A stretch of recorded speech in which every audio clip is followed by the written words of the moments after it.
Faith, and I'm pagan, but pagan's kind of a generalized term. To me, one's beliefs are extremely personal. They're a lifetime of experiences, decisions, moments, and emotions. To share my beliefs, I feel that I wanted to share a little bit of me, and because it builds on who I am and what I believe. I was born, adopted, and raised a Catholic.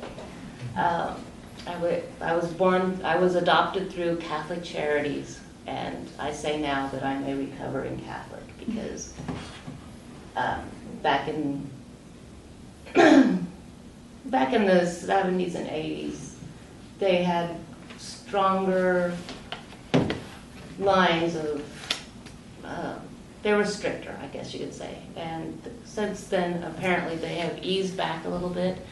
And now they call my generation the lost generation. So that's why a lot of us call ourselves recovering Catholics, because it was all fire and brimstone.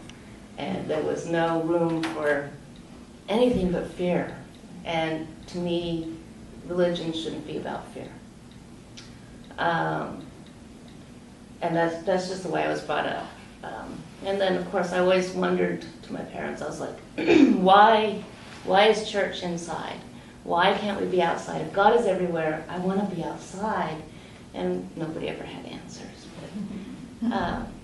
And then to touch on the other thing that embodies me is I am also an empath, which means I can feel the emotions of other people very, very strongly. I can just tell, and I was always able to do that, so I could know when anybody was happy or sad, and just ever since I was a kid.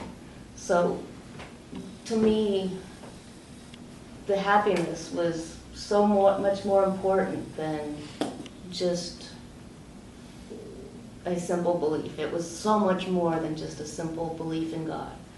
I grew up, I went to church, I did all the things normal kids did, and maybe raised a little heck and everything. But, you know, I went to college.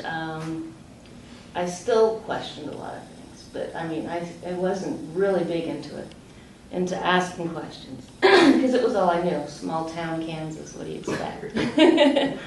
And then I wanted to go into journalism, so I was writing an article for a newspaper, and we were wanting to do a feature on various religions. So I did a series of 6 stories on various religions that really opened my eyes to more things that were out there. So I learned, and it's like, why didn't I ever ask before? So this continues to my growth, and I continue to see, okay, there is magic out there. There are people that are loving, there are people that are scared, there are people that are happy, there are people that are sad. And it's just so much more than just religion. So I did more research, and I met more people, and I found out that there is just a huge, just of everything, and that if everybody could just see that there is one thing that is just the same between everything, then it would be so much better, which is why Interfaith is so awesome for me. But I continued to research, and then I went to Germany. I got married, and I went to Germany.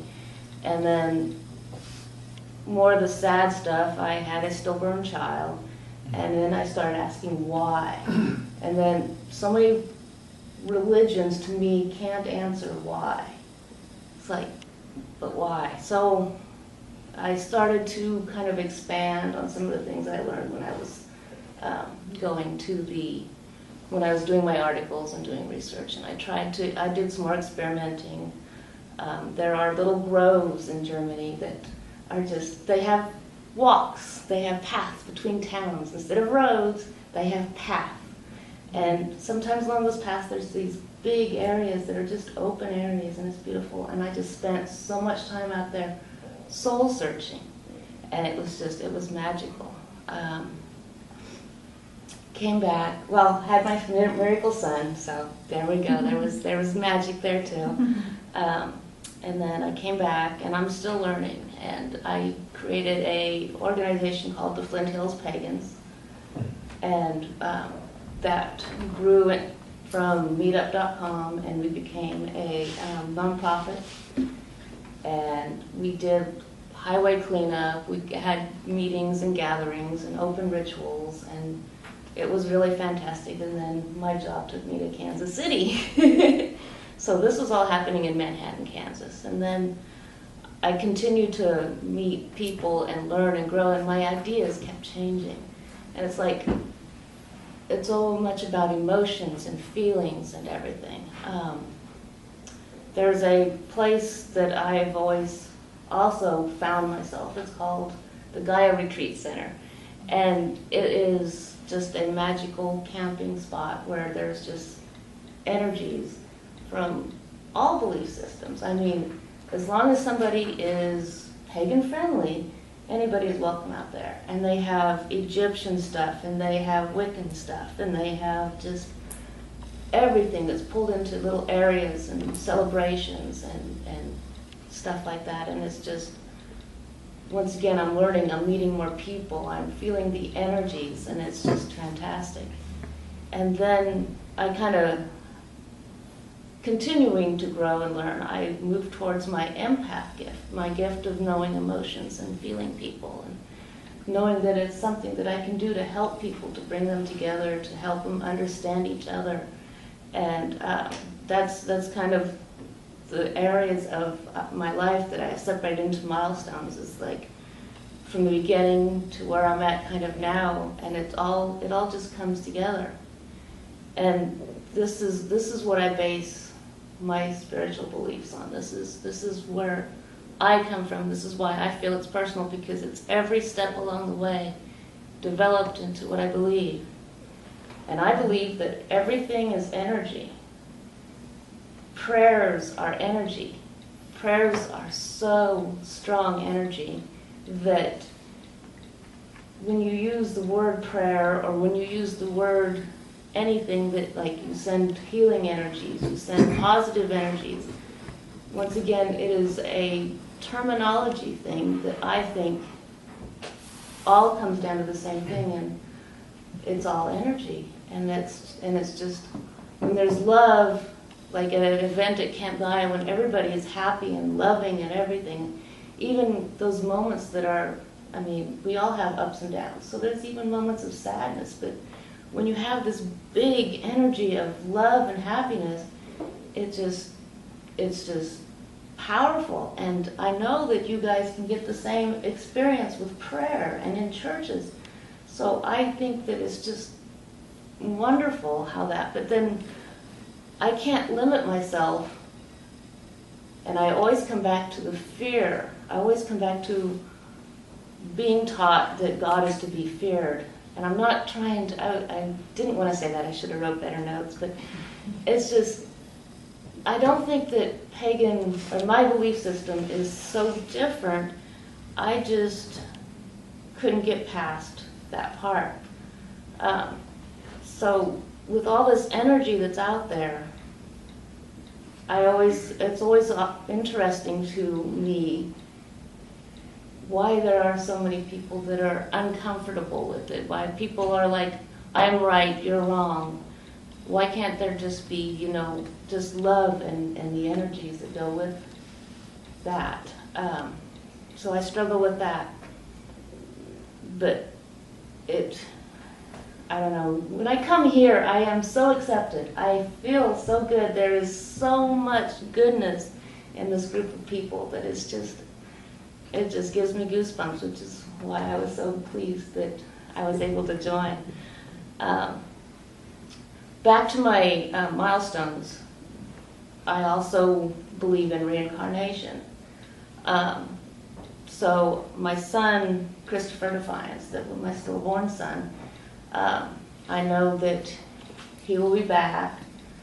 He will have a good life, depending on, I don't know if he'll be part of me or a separate time of his reincarnation. But along with the reincarnation, I believe in soul families. And soul families are, to me, a group of souls that were incarnated together. And these souls need to experience life. These souls are God souls, they are just energy souls, and they are part of the reincarnation. They're part of the aspects of us that live again and want to experience life as a human. Basically, we want to experience all aspects of life. And this is how I am able to get past the pain. Because every one of us, our souls want to experience everything. And it's not just happiness. It's never just happiness. There is fear, there is sadness, there is pain. And in order to experience it, we have to fully experience it. We have to forget about that this is an experience, and we have to actually be in that spot. We have to actually experience it fully without anything else to say to temper it with. And that's why there's so much pain. That's why the children die. That's why children get sick. That's why the really good people end up getting cancer and stuff like that, because somebody in their soul family needed to experience it. Either they needed to experience the pain or they needed to experience the sickness. The unborn child that doesn't make it, or the young child that gets cancer, it's everybody in their soul family that's needing to experience it. So they all have that pain, but they also will come back later and they will experience joy and happiness and peace and wondrous things.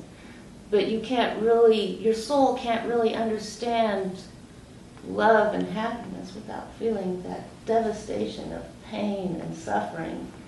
And to me, we just keep doing it until we experience everything. And then our families, our soul families, and it's not always people that, are your actual physical family right now. It could be somebody on the street that just touches you comes into your life for a moment and then is gone, just somebody that just touches your heart, or you feel like you've known them your entire life. You talk to somebody for 5 minutes in the store and it's like, that's so weird.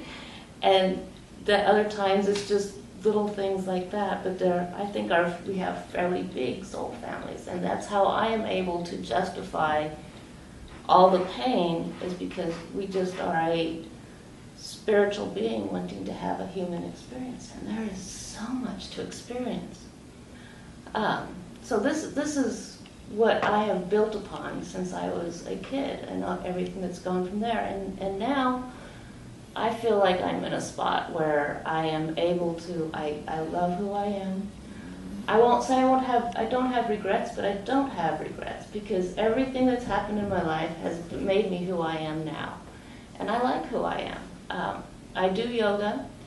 I enjoy the moments of yoga. Yoga does not have to be. Some places say that yoga is religious. Some people say that it is not just an exercise. It is an exercise, but you can make it religious. You can do whatever you want to. It can be any religion, because I mix my yoga with meditation. And that's when and anybody can pray, You've got your yoga, you've got your breathing exercises, you've got meditation, and it embodies who I am. And it can embody anybody, and it's always something that I wanted to express, that it's not a particular religion. It is whatever you want it to be. But it's exercise, and it makes you just, I don't know, try it. There's yoga for anybody, anywhere, different times. You don't have to do the hot yoga. I do the gentle yoga. I just want to make sure I stay limber, And then there's that other aspect. I like to make a difference. I have this gift that I can see what people are thinking when I try. I can go into a grocery store and know somebody's having a bad day, and I can make them smile before I leave and maybe turn it around, and maybe that pays it forward. So I like to see myself as kind of like a ripple in the pond. I like to drop something in, make somebody smile. I wave at people. I still, to this day, driving down the road, walking past somebody in the hallway, I wave. I smile and wave, and I like to think that that makes just that little tiny ripple of a difference that could turn somebody's day around.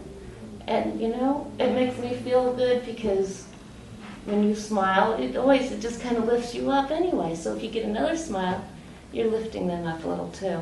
And I continue to learn. I'm never going to stop learning. My belief systems are never going to stop changing. They're not going to stop growing. I'm going to learn from people.